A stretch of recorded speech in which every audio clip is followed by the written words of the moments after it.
जय हिंद बच्चों। तो यहाँ पर हम आपके लिए अर्धवार्षिक परीक्षा 2025-26 के लिए क्लास 10 का साइंस का हाफ ईयरली क्वेश्चन पेपर लेकर आए हैं। अगर आप लोग क्लास 10th में और हाफ ईयरली एग्जाम देने जा रहे हैं तो ये मॉडल पेपर आपकी एग्जाम के लिए इंपॉर्टेंट हो सकता है, इसलिए आप लोग इस वीडियो को पूरा एंड तक देखिएगा। अगर आपको वीडियो पसंद आता है तो वीडियो को लाइक करिएगा, चैनल को सब्सक्राइब करिएगा एंड वीडियो को अपने दोस्तों में शेयर करना मत भूलिएगा। तो सबसे पहले यहाँ पर हमारे 20 ऑब्जेक्टिव क्वेश्चंस आते हैं। सबसे पहले हम लोग उसको कवर करेंगे, इसके बाद हम लोग रिटन क्वेश्चंस की ओर चलेंगे। तो यहाँ पर हमारा सबसे पहला प्रश्न है, यदि आपतन कोण 30 डिग्री हो तो परावर्तन कोण का मान होगा 30 डिग्री, 40 डिग्री, 50 डिग्री, 60 डिग्री। तो यहाँ पर राइट आंसर क्या हो जाएगा? राइट आंसर यहाँ पर हो जाएगा 30 डिग्री, क्योंकि आपको पता है जितना आपतन कोण होता है उतना ही परावर्तन कोण होता है। यहाँ पर राइट आंसर क्या हो जाएगा?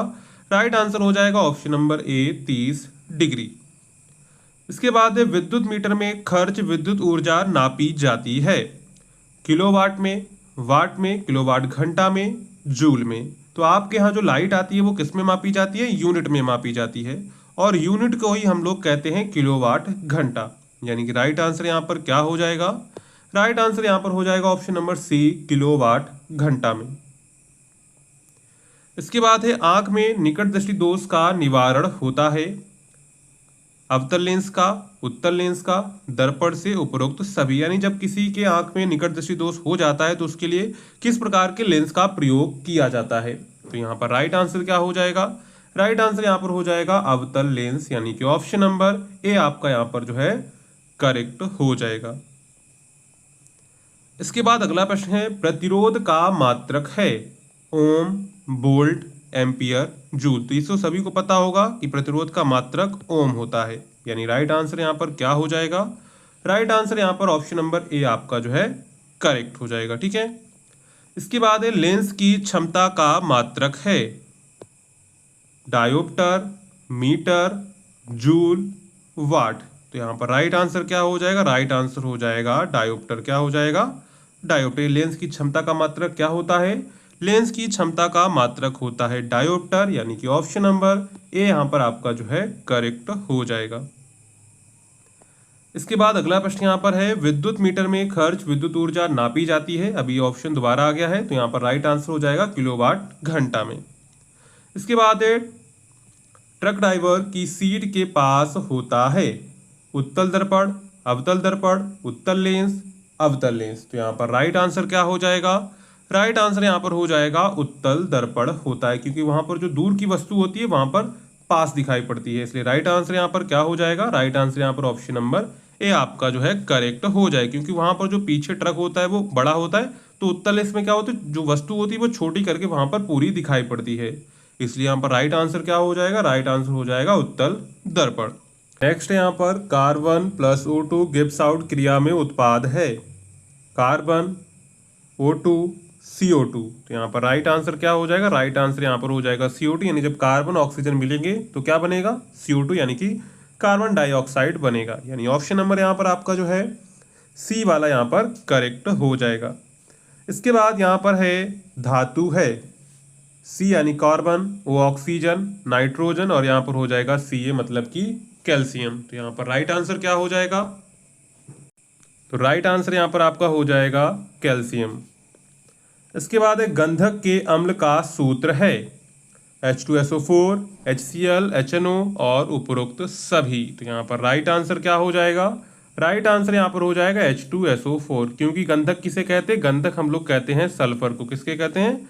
सल्फर को कहते हैं। सल्फर यहाँ पर किस में दिख रहा है? H2SO4 में दिख रहा है, यानी कि ऑप्शन नंबर यहाँ पर आपका जो है ए वाला करेक्ट हो जाएगा। ठीक है। इसके बाद है एल्केन यौगिक का सूत्र है, तो एल्केन यौगिक का सूत्र है CnH2n+2 CnH2n CnHn और CnH2n-2।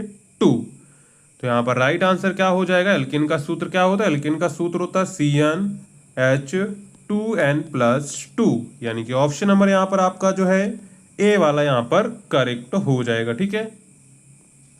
इसके बाद है मेंडलीफ की आधुनिक आवर्त नियम आधारित है तत्वों के परमाणु भार पर, परमाणु क्रमांक पर, संयोजकता पर, उपरोक्त सभी पर। इसका राइट आंसर क्या हो जाएगा? राइट आंसर हो जाएगा परमाणु क्रमांक पर। इसके बाद है खाने के सोडे का सूत्र है NaCl, Na2CO3, NaHCO3, CaCO3।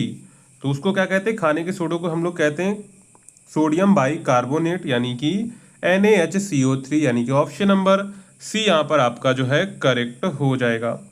इसके बाद है पादपों में प्रकाश संश्लेषण द्वारा भोजन का निर्माण होता है जड़ में, पत्ती में, तने में, पुष्प में। तो यहाँ पर राइट आंसर क्या हो जाएगा?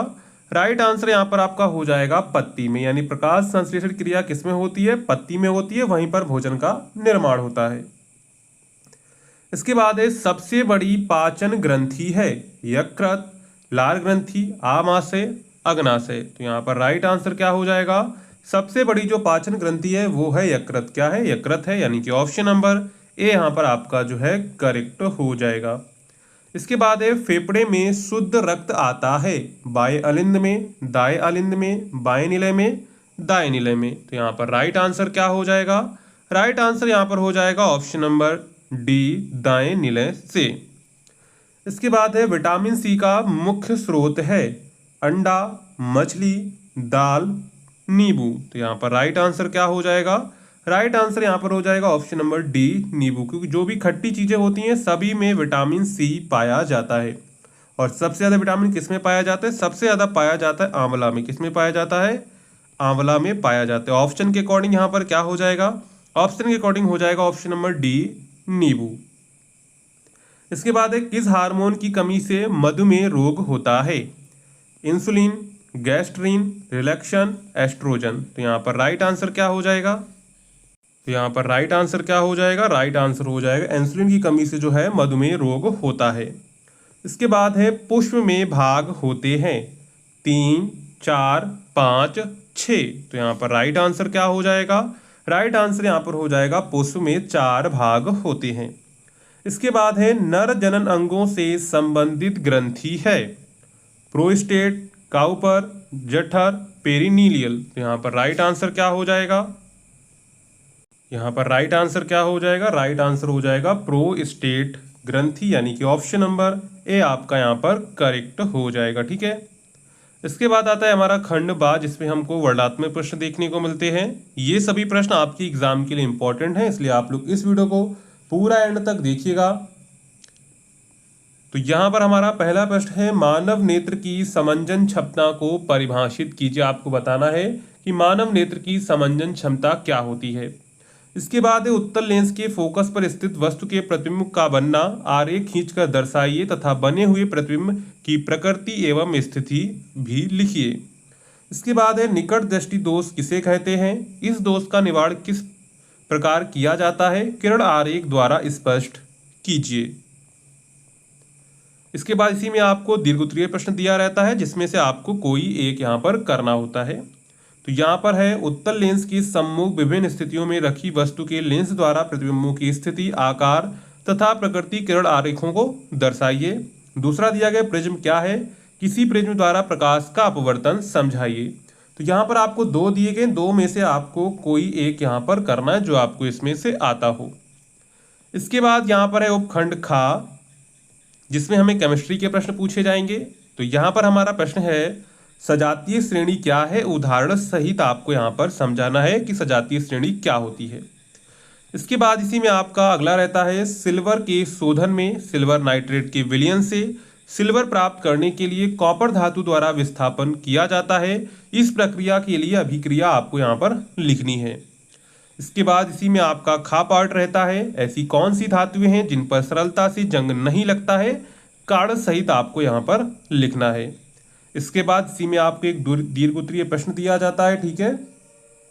तो यहाँ पर क्या प्रश्न है? ऑक्सीजन के योग व ह्रास के आधार पर निम्न पदों की व्याख्या कीजिए। प्रत्येक के लिए 2 उदाहरण दीजिए। उपचयन क्या होता है और अपचयन क्या होता है? ये दोनों अभिक्रिया आपकी एग्जाम के लिए इंपॉर्टेंट है, इसलिए आप लोग जो है इनको अच्छे से तैयार कर लीजिएगा। ठीक है। अथवा में आपको दूसरा दिया गया है। दूसरा क्या दिया गया है? संतृप्त हाइड्रोकार्बन यौगिक तथा असंतृप्त हाइड्रोकार्बन यौगिक क्या होते हैं, आपको समझाना है। इसके बाद आता है हमारा उपखंड गा, जिसमें हमको जो है जीव विज्ञान के प्रश्न देखने को मिलेंगे। तो यहाँ पर प्रश्न है, अनुवांशिकता से क्या समझते हो, समझाइए। इसके बाद एक कुपोषण से क्या तात्पर्य है, कारण भी लिखिए, यानी कुपोषण क्या होता है, उससे क्या तात्पर्य है, उसके बारे में आपको यहाँ पर लिखना है। इसके बाद है तंत्रिका तंत्र किसे कहते हैं, आपको समझाना है। तो ये सारे क्वेश्चंस आपकी एग्जाम के लिए इंपॉर्टेंट हैं, तो आप लोग इन सभी क्वेश्चंस को एग्जाम से पहले तैयार कर लीजिएगा। और अगर आपको इसकी पीडीएफ डाउनलोड करनी है तो आप हमारे टेलीग्राम व्हाट्सएप ग्रुप को ज्वाइन कर लेंगे, उसका लिंक आपको डिस्क्रिप्शन में मिल जाएगा। तो वहां पर आपको इसकी पीडीएफ नहीं तो पीडीएफ डाउनलोड करने का लिंक मिल जाएगा, हमारी वेबसाइट से आप लोग जो है इसकी पीडीएफ को डाउनलोड कर सकते हैं। इसके बाद इसी में आपको एक दीर्घ उत्तरीय प्रश्न दिया जाता है। तो यहाँ पर है, प्रकाश संश्लेषण किसे कहते हैं, प्रकाश संश्लेषण की क्रिया विधि समझाओ। अथवा में आपको दूसरा दिया गया है, मानव मस्तिष्क के प्रमुख कार्यों को समझाओ। तो यहाँ पर आपको इन दोनों में से कोई एक आपको करना है जो आपको इसमें से सिंपल लगता हो, ठीक है। तो इसी पैटर्न पर आपका जो है हाफ ईयरली एग्जाम का क्वेश्चन पेपर आएगा, तो आपको इसी तरह क्वेश्चंस एग्जाम में तैयार करके जाने हैं।